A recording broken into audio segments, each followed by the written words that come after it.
창세기 32장 24절로 30절입니다. 구약성경 50쪽 창세기 32장 24절로 30절까지 우리 하나님의 말씀을 다 같이 함께 천천히 또박또박 합독하겠습니다. 시작. 야곱은 홀로 남았더니 어떤 사람이 날이 새도록 야곱과 씨름하다가 자기가 야곱을 이기지 못함을 보고 그가 야곱의 허벅지 관절을 치매 야곱의 허벅지 관절이 그 사람과 씨름할 때에 어긋났더라. 그가 이르되 날이 새려하니 나로 가게 하라. 야곱이 이르되 당신이 내게 축복하지 아니하면 가게 하지 아니하겠나이다. 그 사람이 그에게 이르되 내 이름이 무엇이냐? 그가 이르되 야곱이니이다. 그가 이르되 내 이름을 다시는 야곱이라 부를 것이 아니요 이스라엘이라 부를 것이니 이는 내가 하나님과 및 사람들과 겨루어 이겼음이니라. 야곱이 청하여 이르되 당신의 이름을 알려주소서. 그 사람이 이르되 어찌하여 내 이름을 묻느냐 하고 거기서 야곱에게 축복한지라. 그러므로 야곱이 그곳 이름을 브니엘이라 하였으니 그가 이르기를 내가 하나님과 대면하여 보았으나 내 생명이 보존되었다 함이더라. 아멘.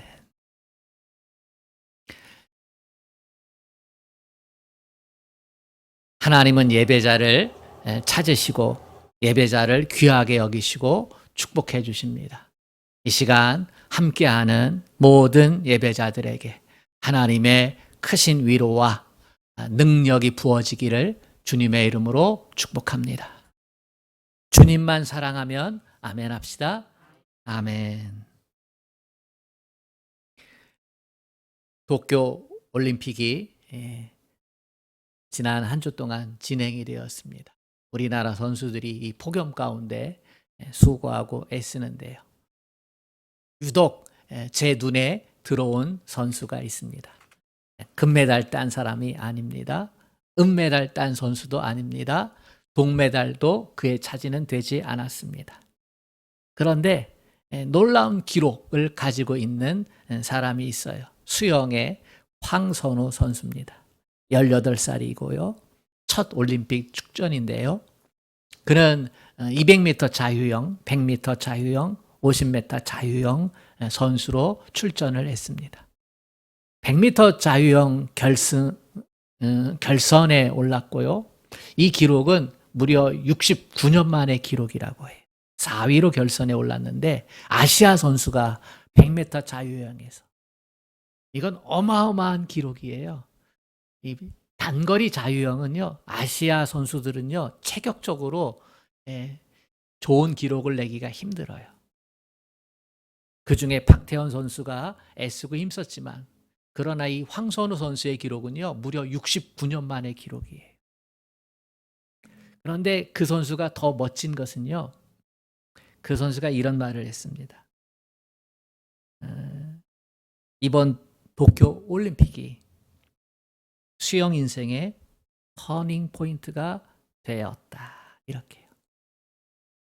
세계적인 선수들과 겨루면서 어떻게 훈련을 하고 어떻게 레이스를 준비해야 하는지 깨닫게 되면서 내 시선은 저 파리 올림픽에 가 있다. 나는 이번 경험을 토대로 더 뛰어나고 더 성숙한 선수가 될 것이라는 의미가 그의 인터뷰에 담겨 있는 거죠. 이번 도쿄 올림픽이 내 수영 인생의 터닝 포인트가 되었다. 참 멋진 말이고 참 멋진 태도라고 생각합니다. 금메달을 목에 거는 것도 중요한데요. 자기 인생이 이 올림픽을 통해서 어떻게 한 단계 더 전환되는가 하는 게 더 중요하다고 생각을 해요.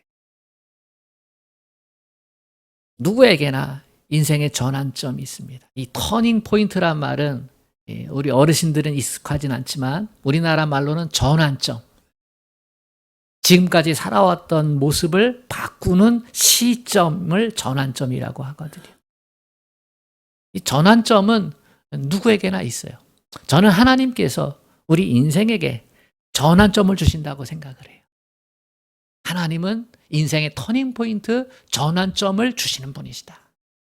근데 누구는 이 인생의 전환점을 붙잡아서 인생을 바꾸는 사람이 있고, 어떤 사람은 이 인생의 전환점이 왔는지도 모르고 그냥 흘러보내가지고 기회를 붙잡지 못하고 그냥 그대로 살아가는 인생들도 있습니다. 하나님은 여러분과 저에게도 동일하게 인생의 전환점을 주시는 분인 줄로 믿습니다. 오늘 말씀은 인생의 터닝포인트 전환점을 가져온 이 야곱이라는 사람에 대한 이야기입니다.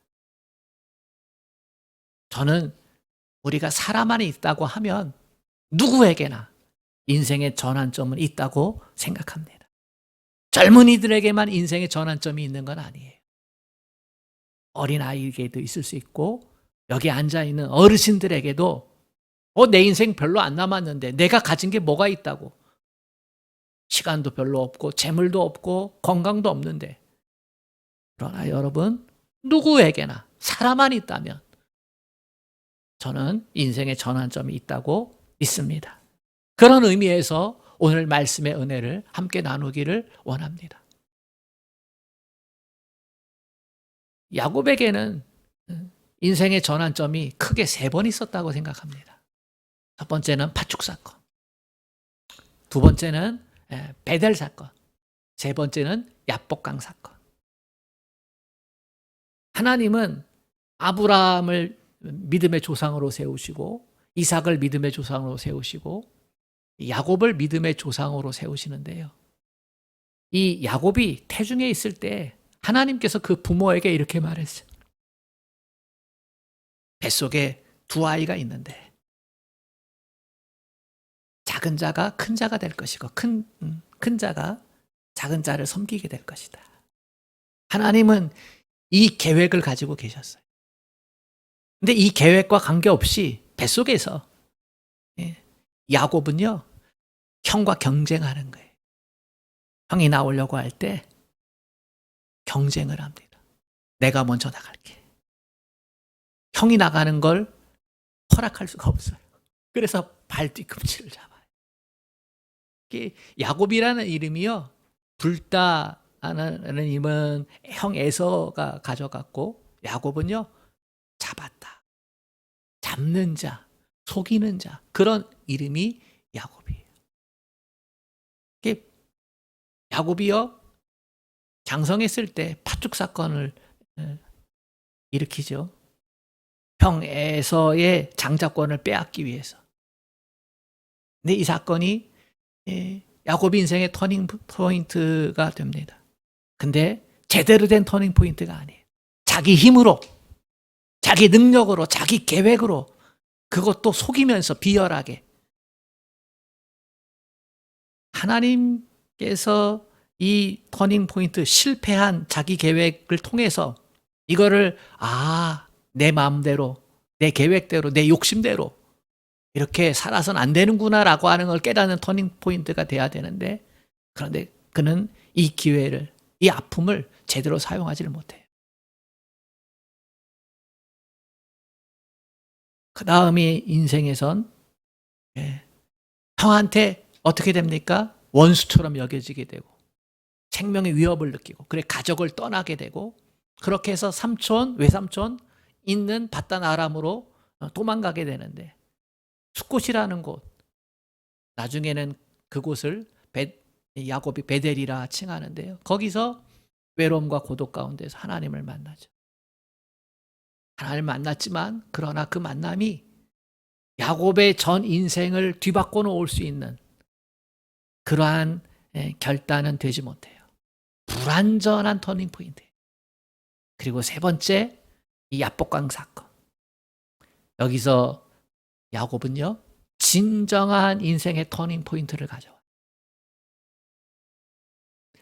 우리는 이 세 번째, 두 번째, 첫 번째 이 사건들을 이렇게 머릿속에 떠올려 보면서 하나님께서 우리에게 주시는 인생의 전환점, 그것을 어떻게 잡아야 되는가, 어떻게 이해해야 되는가. 먼저 하나님께서 주시는 인생의 터닝 포인트는요, 고통의 시간 가운데 있다는 거예요. 내 인생의 고통의 시간, 아픔의 시간, 고독의 시간. 남하고는 그 고통을 나눌 수가 없는 시간들이 있어요. 그 시간에 하나님은 인생의 전환점을 우리에게 허락해 주신다. 야곱의 가장 힘든 시절은요, 형 에서를 피해서 도망가던 그 시점이죠. 집안에서 그동안 자랐던 야곱이에요. 형은 들의 사람, 사냥하고 산에서 살았던 사람이에요. 캠프, 야영 이런 거 좋아하고. 근데 야곱은요, 집안의 사람이에요. 엄마하고 친했어요. 요리하는 거 좋아하고, 혼자 있는 거 좋아하고, 그 부모의 사랑 밑에서 그냥 곱게 자랐었어요. 근데 어느 날 도망자 신세가 되어져. 같이 갈 사람이 아무도 없어요. 종도 없어요. 엄마가 싸준 그 먹을 거, 뭐 폐물들 한두 가지 있었겠지요. 그리고 정처 없는 곳에 혼자 외로이 들에서 말이죠. 그 광야에서 말이지. 짐승 소리가 들리는 그곳에서 피곤한 몸을 이끌고 돌을 벽에로 삼아서 잠자고 있어요. 그곳에 하나님이 찾아오죠. 그 고통의 시간에 하나님이 찾아오셔서요, 꿈속에서 하나님이 만나주셔요. 사닥다리가 하늘 끝까지 나가는데 천사들이 위를 오르락 내리락 하는 그 하늘과 맞닿아 있는 그곳에서 음성이 들리는 거죠.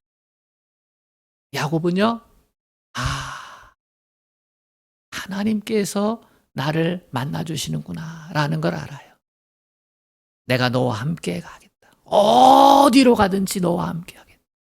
너를 다시 고향 땅으로 돌아오게 하겠다. 이 음성을 듣고 야곱은 어떻게 합니까? 이곳이 바로 하나님이 계신 곳이구나. 여기가 하나님의 전이구나. 그래서 이곳 이름을 베델이다 이렇게 지어요. 베델은 하나님의 전 이런 뜻이잖아요. 고통의 시간에, 그 고통을 나눌 수도 없을 정도로 외로운 시간에, 실패의 결과물이 도망자잖아요. 그 시간에 하나님이 찾아오신.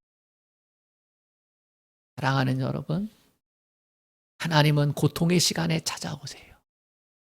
절망의 시간에 찾아오세요. 고독의 시간에 찾아오세요. 외로움의 시간에 찾아오세요. 왜 그럴까요? 그때가 하나님을 제대로 대면할 때이기 때문이에요.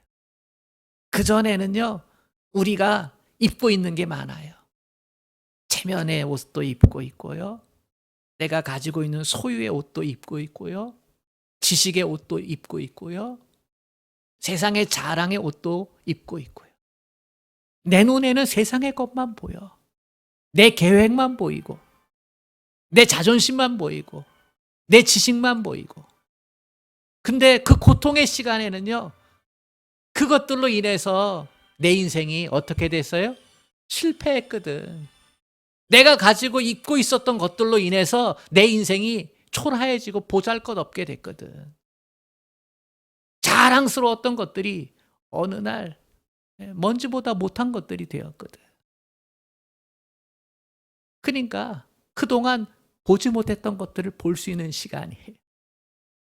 참 묘하죠? 아이러니하게도 고통의 시간, 고독의 시간은요, 그동안 보지 못했던 것들을 보는 시간이 돼요. 하나님은 그 시간을 선용하시는 거예요. 그 사도 바울은 보이는 게 다가 아니다. 보이지 않는 것이 있다. 근데 평소에는 우리에게 보이지 않는 것에 대한 귀함을 몰라요. 하나님이 그 시간에 찾아오시는 거예요. 꿈속에서 만나주시는 거예요. 그때 하나님의 음성이 들리는 거예요. 그전에는 안 들렸어요. 그 전에 하나님 말씀 안 하셨을까요? 아마 말씀하셨을 거예요. 근데 그 전에는요, 내가 보는 것만 보고 싶고 듣고 싶은 것만 듣고 싶고 그렇기 때문에요, 그게 안 들리는 거예요. 안 보이는 거예요.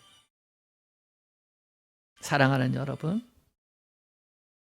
지금 인생에 힘들고 어려운 시기를 겪고 있습니까? 그 시기가 고통이고 그 시기가 힘든 시기입니까? 하나님은 찾아오십니다. 외면하지 마시기를 축복합니다. 이때 하나님을 향해 마음을 여십시오. 하나님의 사인을 주목하십시오. 야곱의 꿈은 사인이에요. 야곱이 보았던 사닥다리는 사인이에요. 아, 하나님이 나와 함께 하시는구나. 하나님은요, 우리로 하여금 보지 못하던 것을 보게 하고 듣지 못하는 것을 듣게 하시는 분이에요. 그 사인이 있어요, 여러분. 아픔의 시간에 하나님의 사인이 있다. 그걸 지나치지 마세요. 그걸 건너뛰지 마세요. 아픔의 시간에 다 없어졌지만 하나님은 나에게 찾아오신다는 사실. 어떤 모양새로도 찾아오세요. 야곱에게 나타나신 것처럼 정말 꿈에서 찾아오실 수도 있고, 말씀으로 찾아오실 수도 있고, 또는 주의 종으로, 또는 믿음의 좋은 성도들을 통해서도 찾아올 수 있어요. 그 사인을 여러분 기억할 수 있기를 바라요. 야곱처럼 아, 하나님이 계셨구나. 도망 인생이었는데, 내 힘으로 붙잡으려고 했던 성공이었는데, 아, 하나님이 계셨구나. 그렇습니다. 힘들고 어려운 고통의 시기에는요, 하나님이 계셨구나. 이거를 알게 될 때에 인생의 전환점이 되는 줄로 믿습니다. 그렇습니다. 인생의 전환점은요, 만남에 달려있는 거예요. 누굴 만나느냐. 올림픽 시간이니까 올림픽 얘기하죠. 그 양궁에 보면 17살짜리 남자애, 큰 소리로 화이팅 화이팅 코리아 화이팅 했던 애 있잖아요. 김재덕이라고. 아, 그놈도 이뻐 보여요. 얼마나 그렇게 담대하게 잘 하는지요. 근데 그 가정 형편이 어려웠어요. 어렸을 때부터 영재였어요. 양궁의 영재인데요, 가정 형편이 어려워. 아버지가 많이 아프고 생활 능력이 없고. 근데 이 아이의 재능을 알아본 감독이 있어요. 초등학교 때. 계속해서 가르치고 돌봐주고 아버지 역할을 대신해 주는 거예요. 생활을 도와주고 말이죠. 저는 이 아이에게 사춘기를 겪어나가면 그 모든 것을 훈련을 감당할 수 있는 터닝 포인트는요, 전환점은요, 그 스승이었다고 생각해요. 스포츠 선수는요, 스승을 잘 만나요. 기술뿐만 아니라 인격까지도 그렇게 희생하면서 돌봐줄 수 있는 그러한 사람을 잘 만나요. 제가 설교를 준비하면서 인터넷으로 터닝 포인트 뭐 이런 글을 갖다가 찾으면서 봤더니 우리나라에도요, 내 인생의 터닝 포인트 해가지고 책을 쓴 사람들이 2명 있더라고요. 어떤 하나의 말 또는 어떠한 사람 또는 어떠한 인생의 실패를 통해서 누구를 만나는 거예요. 글로도 만나는 거예요. 사람으로도 만나고요. 어떤 분은요, 인생에 자기의 가정이 깨어져서 이혼이야. 근데 그것도 인생의 터닝 포인트로 삼는 사람도 있어요.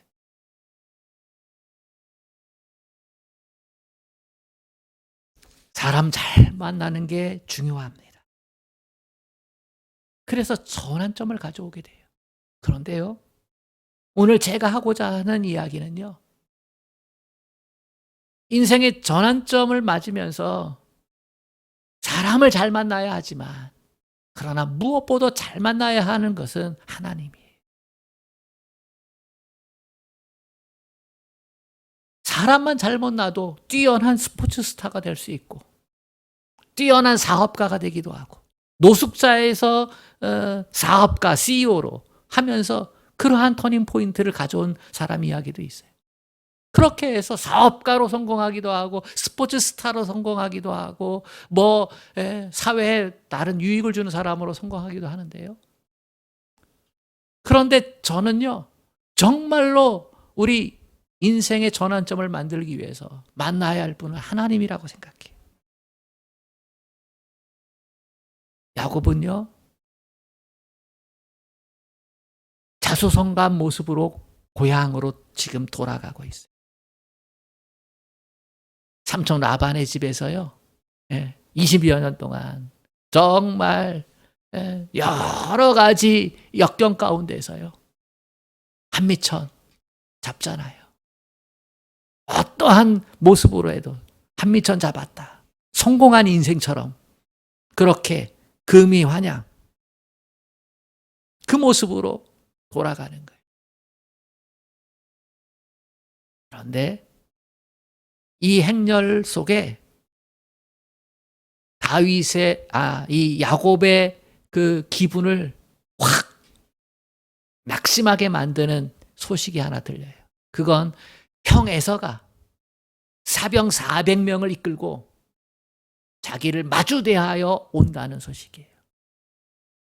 400명을 이끌고 마주대하여 온다. 이건요, 20여 년 전에 야곱을 죽이려고 했던 그 마음이 아직도 시퍼렇게 남아있다는 거예요. 에서는요, 그의 인생의 전체가 야곱에게 복수하고자 하는 일념이 있었던 것 같아요. 야곱은 갑자기 두려움에 휩싸입니다. 무서움에 휩싸여요. 이건 자기가 감당할 수 있는 게 아니에요. 고향 땅으로 가는 발걸음을 되돌이키기에는 너무 늦었어요. 이 문제를 어떻게 감당하냐. 꾀돌이잖아요. 융통성이 많은 사람이었잖아요. 견딜 수도 있고 인내할 수도 있는 모습이 있었잖아요. 그게 자기의 성공의 근간이었는데. 근데 그 어느 것도 답이 없어요. 그래서 홀로 남아요. 야복강가에. 강 건너편으로 세 떼를 나누어 가지고 형 에서에게 선물 보내면서 그렇게 계획 세워놓고는 그것도 못 믿어서 혼자 남아있어요. 여기서 인생의 전환점은요, 어떻게 이루어집니까? 여기서 야곱이요, 하나님을 찾아요.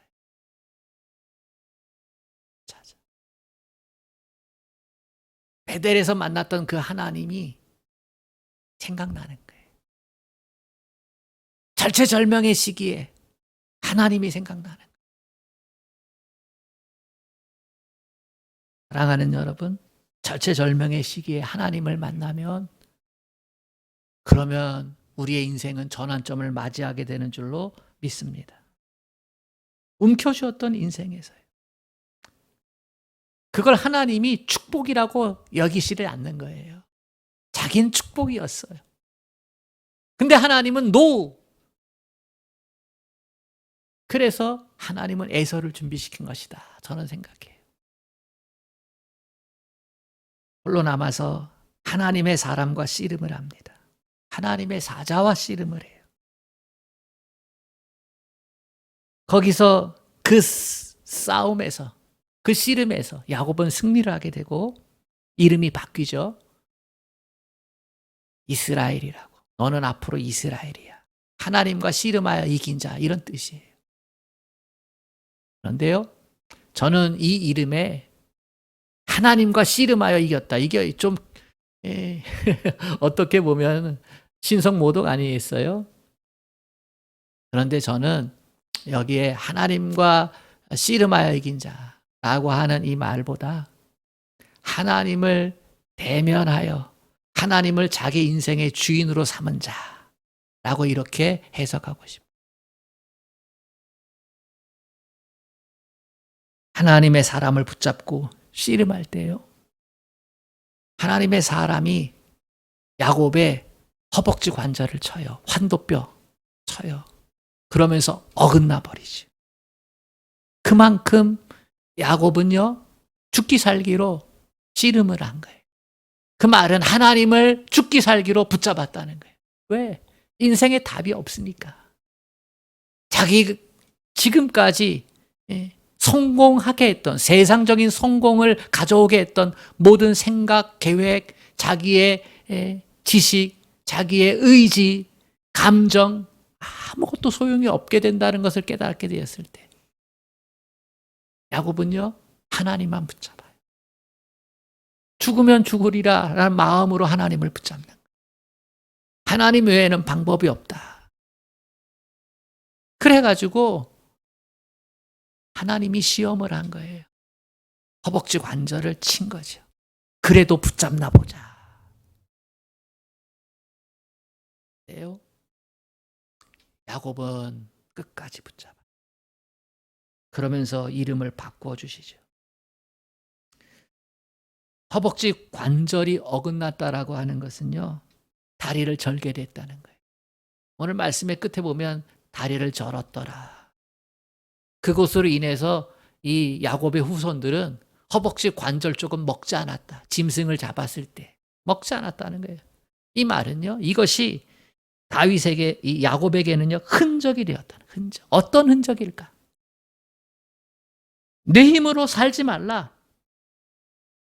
어떤 일이 있어도 하나님의 사람으로 살아라. 너의 자아 만족을 내려놔라. 하나님의 뜻과 다른 것들은 내려놔라. 하나님의 뜻대로 살려고 힘써라. 그러면 된다. 여러분, 이게 야곱이 허벅지 관절을 쳤을 때 하나님께서 주신 것이에요. 그리고 그것을 끝까지 붙잡았다는 것은요, 야곱이 하나님 맞습니다. 내 생각도 내려놓고요, 내 계획도 내려놓고요, 내 의지도 내려놓고요, 하나님만 바라보고 살겠습니다. 밭둑 사건에서는 하나님의 마음도 몰랐어요. 베델 사건에서는 알았지만 그것을 감당을 못했어요. 베델 사건 이후에 삼촌집에서 이 야곱이 하나님을 인정하는 모습이 있었나요? 없었어요. 아, 이곳은 하나님의 전이구나, 하나님이 살아계시구나, 이렇게 고백을 했지만 그러나 그렇게 살지 못했어요. 그런데 이 압복강 사건에서요, 하나님의 사람과 씨름하면서 허벅지 관절이 어긋나고 그 고통이 얼마나 컸겠어요. 아마도 평생 장애자로 살아야 될지 모르는데, 근데 야곱은 거기서 진정한 전환점을 맞이해요. 진정한 전환점. 저는요, 인생의 진정한 전환점은요, 궁극적으로 하나님을 주인 삼는 데 있다고 생각해요. 하나님의 통치를 받아들이는 거예요. 전적으로. 내 경험도, 내 삶의 여러 가지 것들도 다 내려놓고요, 하나님의 백성은 이렇게 살아야 된다. 하나님의 통치 가운데 있어야 된다.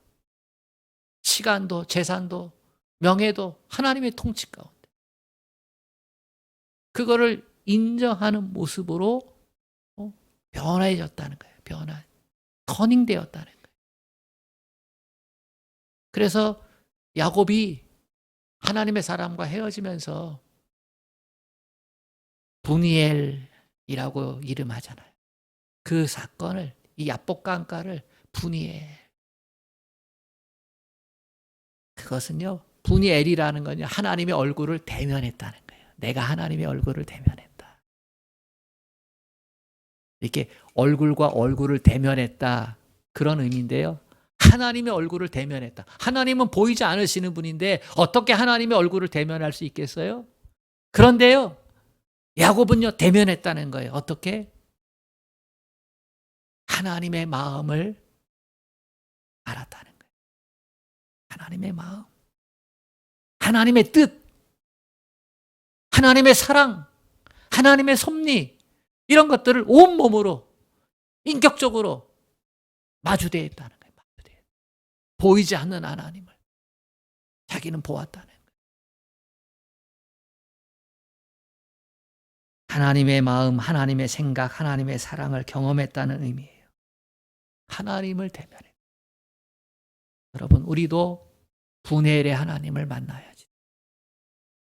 야곱처럼요, 우리도 인생의 전환점에서 하나님을 그렇게 만나야지. 그러면 내 인생 완전히 새롭게 변화되는 경험을 하게 될 줄로 믿습니다. 야곱은요, 이때부터 자기 인생을요, 하나님의 나의 주인이다, 이러한 인생으로 살아요. 이후로 야곱의 결정을 보면, 야곱의 신앙 고백을 보면 하나님의 온전한 통치 아래에 있기를 소망하는 모습으로 인생의 전환점에서 하나님이 내 인생의 주인이 되느냐, 저는 이것이 진정한 인생의 전환점이라고 생각해요. 그렇습니다. 우리는요, 사람 잘 만나서 또는 좋은 지식을 쌓음으로 또는 내 나름대로의 결단을 통해서 인생의 전환점을 만들어 가는데, 그러나 무엇보다도 하나님의 귀한 은혜를 가슴에 담는 것을 통해서 하나님이 내 인생의 주인으로 그렇게 고백되어지는 그러한 인생의 전환점이 꼭 있었으면 좋겠어요. 세상 대부분의 사람들은 내 인생이 내 것이라고 그렇게 믿고 살아요. 내 인생은 나의 것. 여러분, 정말로 내 인생이 내 것이라면, 그러면 내 인생은 내가 책임질 수 있어야 되잖아요. 내 마음대로 살고 내 뜻대로 뭐든지 할 수 있어야 하잖아요. 그런데 그렇게 되나요? 내 마음대로 내 뜻대로 인생이 사라지나요? 안 사라지잖아요. 그러니까 내 인생은 내 게 아니에요. 내 인생의 주인은 내가 아니라 하나님이에요. 여러분, 이걸 솔직하게 고백할 수 있기를 축복합니다. 내 인생은 내 게 아니라 하나님의 것이다. 내 인생은 내 게 아니라 하나님의 것이다라고 했을 때, 그럼 나는 뭐야? 이렇게 할 수 있지만요, 여러분, 하나님 안에서 발견되어지는 내가 진짜 나예요. 여러분, 그 은혜를 경험할 수 있기를 축복합니다. 세상 사람들 중에 또 성도 중에 내 인생은 내 거, 이런 것을 끝까지 고집하는 사람들이 있어요. 어떤 사람들은요, 심지어는 내 인생을 갖다가 원수가 자기 인생의 주인으로 삼으려는 사람이 있어요. 돈이 왼수야, 저 인간이 왼수야, 이러면서요, 어떻게 복수하지?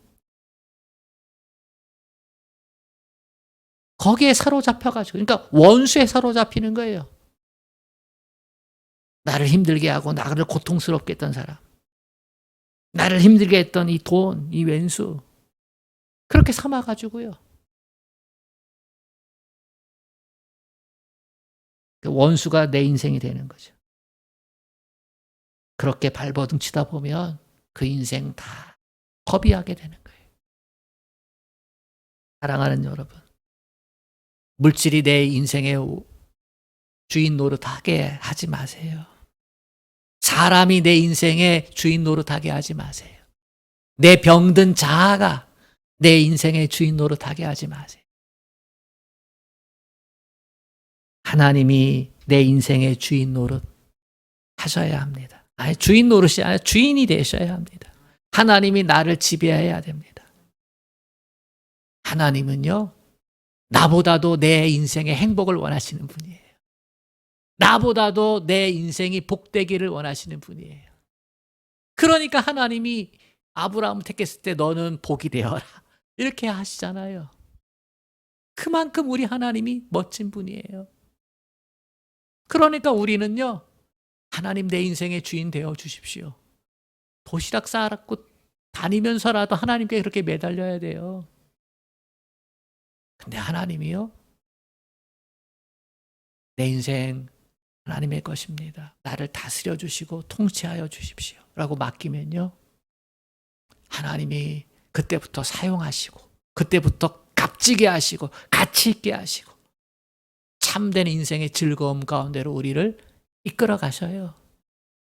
천국 백성으로 우리를 이 땅에서도 살게 하시는 줄로 믿습니다. 야곱이 야복강가에서 이 경험을 한 거예요. 전에는 내가 인생의 주인이었는데, 전에는 물질이, 세상적인 성공이 인생의 주인이었는데 그거 다 부질없구나. 하나님이 진짜 내 인생의 주인이고, 야곱의 인생을 송두리째 바꾸는 전환점이 된 거죠. 사랑하는 여러분, 지난 한 주에 우리 강 집사님이 우리 교회 예배방에 간증을 올려주셨어요. 그 어느 때보다도 힘든 상황이지만 하나님과 가까이, 하나님과 가까이, 전에 볼 수 없었던 것을 보고 듣고 깨달으면서, 저는 그 고백이 참 감동했어요. 또 어떤 집사님은 댓글로 내가 60년 살아서 이제 경험 깨닫는 것, 나도 이제 깨달았다. 하나님이 주인 되는 삶을 이제야 깨닫다. 여러분, 근데 그 깨닫는 게요, 복이에요. 늦어도 괜찮아요. 앞으로 남은 삶이 지나간 삶보다 더 행복할 수 있으니까. 인생의 전환점을 통해서 반드시 하나님을 인생의 주인으로 삼고 그렇게 남은 삶을 살아갈 수 있다면 얼마나 좋을까. 여러분, 그러한 시간을 이 여름에 경험해낼 수 있기를 주님의 이름으로 축복합니다. 하나님 아버지, 우리의 인생의 고통을 통해서 보지 못하는 것을 보게 하시고, 듣지 못하는 것을 듣게 하시고, 찾아와 주셔서 우리로 하여금 하나님을 만나게 하시고, 하나님이 진정한 인생의 주인임을 고백하게 하시고, 그 통치 안으로 들어가게 하심을 감사합니다. 하나님, 이 귀한 믿음의 고백을 우리 모든 성도들에게 허락하시고, 특별히 고통 가운데, 절망 가운데, 하나님 낙심 가운데 있는 성도들, 하나님 이 경험을 허락하여 주셔서 믿음의 백성으로 믿음의 복을 누리며 살게 하여 주옵소서. 예수님의 이름으로 기도합니다.